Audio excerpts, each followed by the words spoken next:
Voilà, bonjour les amis. On donne la fonction ainsi définie de R3 dans R. On va montrer que cette fonction f est linéaire.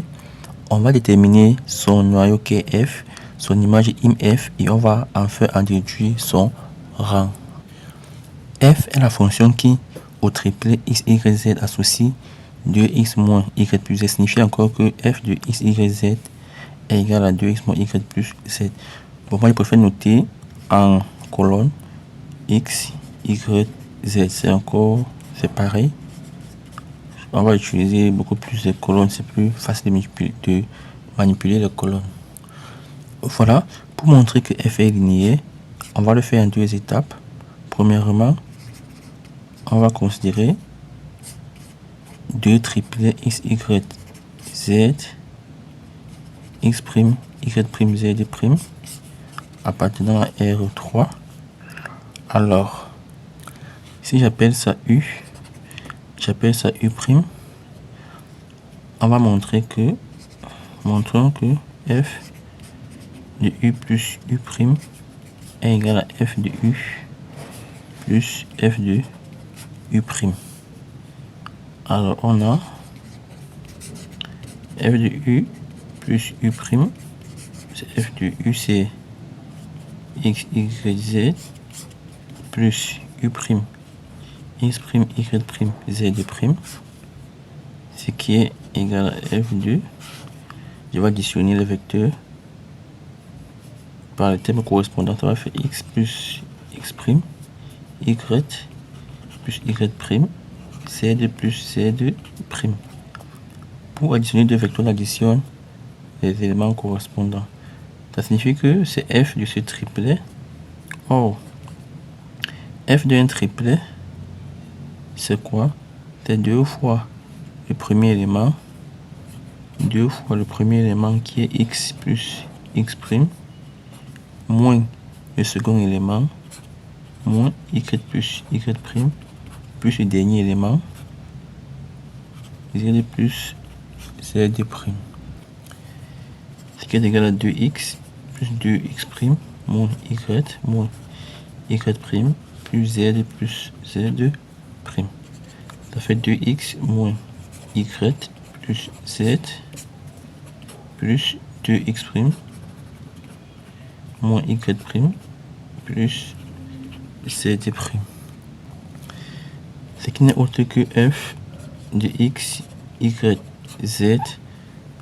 On a ici 2x moins y plus z. Donc ceci c'est f de x, y, z plus f de x', y', z'. Et c'est ce qu'il fallait démontrer. Ça c'est u, ça c'est v.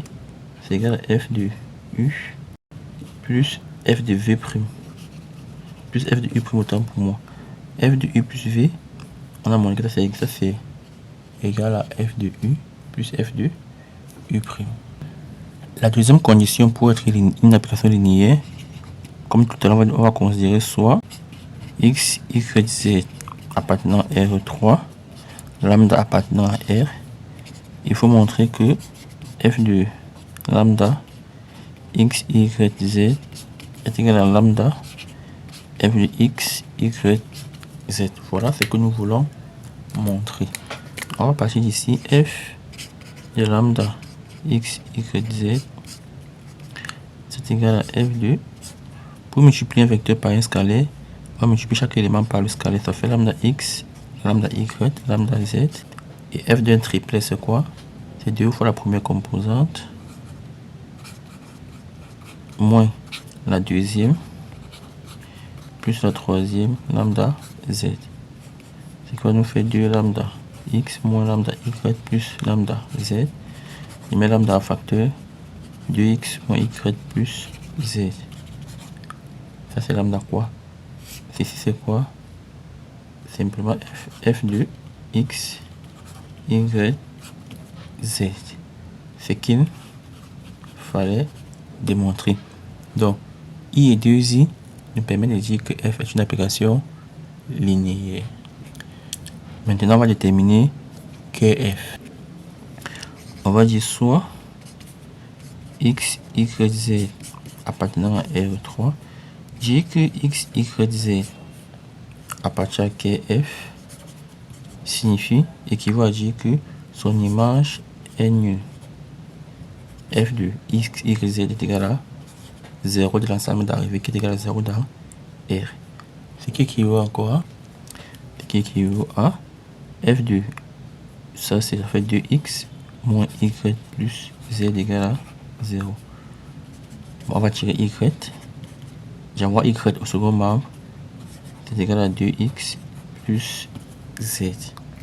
Et pour avoir notre vecteur, qu'est-ce que nous allons faire? Non.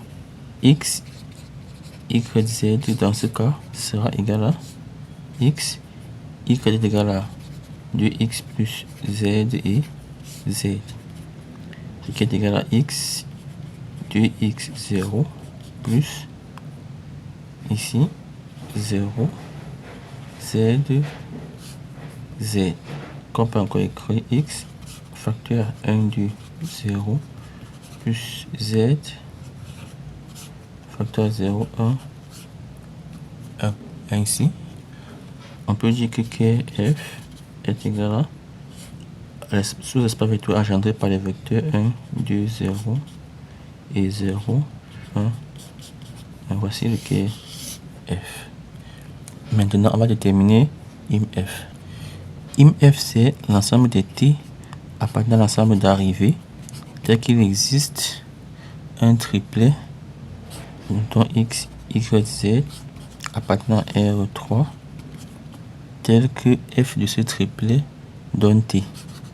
F de x, y, z est égal à T. Donc c'est l'ensemble des éléments de l'ensemble d'arrivée et il y a un antécédent dans l'ensemble du départ. Alors soit T appartenant à l'ensemble d'arrivée, prenons T l'ensemble d'arrivée, alors on a 2 fois 0 moins 0 plus T est égal à T. Ça c'est clair. Or ça c'est quoi? Ça c'est f de quoi? Ça c'est 2 fois. Ça c'est f de 2 fois 0 moins 0 plus T. On a f de 0, 0 T. C'est quoi? C'est 2 fois la première composante moins la seconde plus la troisième qui est égal à T. Donc pour tout T dans R, on a toujours un triplet dont T est l'image. Ça signifie simplement que IM F est égal à RK, quel que soit T appartenant à R. On peut toujours trouver un triplet xt, yt, zt. En l'occurrence ici 0, 0 t tel que f de ce triplet xt, yt, zdt est égal à t. Ou encore f de 0, 0 t est égal à t. On a im f et pour terminer, on demande de déduire le rang de f. Le rang de f n'est autre que la dimension de im f qui est égal à 1 parce que im f est égal à r. La dimension de r c'est 1, donc le rang de f c'est